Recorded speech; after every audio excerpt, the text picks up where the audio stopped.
फूलवन से अंगना सजैबै औसानी माँ के पूजा करैबै।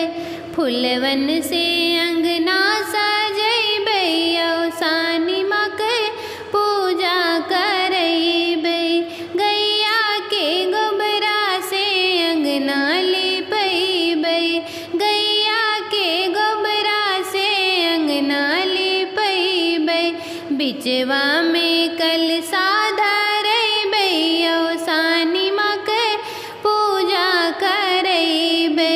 बिचवा में कलशा धरैबै औसानी माँ के पूजा करैबै। फूलवन से अंगना सजैबै औसानी माँ के पूजा करैबै।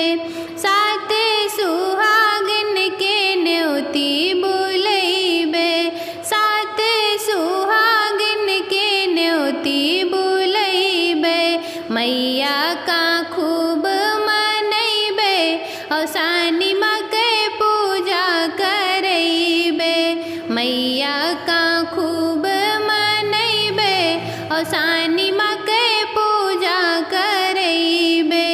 फूलवन से अंगना सजैबै औसानी माँ के पूजा करैबै।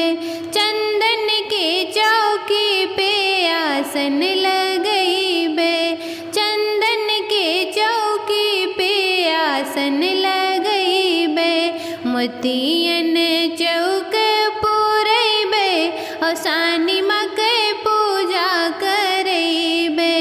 मोतियन चौक पुरैबै औसानी माँ के पूजा करैबै। फूलवन से अंगना सजैबै औसानी माँ के पूजा करैबै। फूलवन से अंगना सजैबै औसानी माँ के पूजा करैबै। लैया यो चनवा के कुरवा लगैबै। लैया यो चनवा के कुरवा लगैबै। सुहागिन के कोछवा भरैबै औसानी माँ के पूजा करैबै। सुहागिन के कोछवा भरैबै औसानी माँ के पूजा करैबै। फूलवन से अंगना सजैबै औसानी माँ के पूजा करैबै।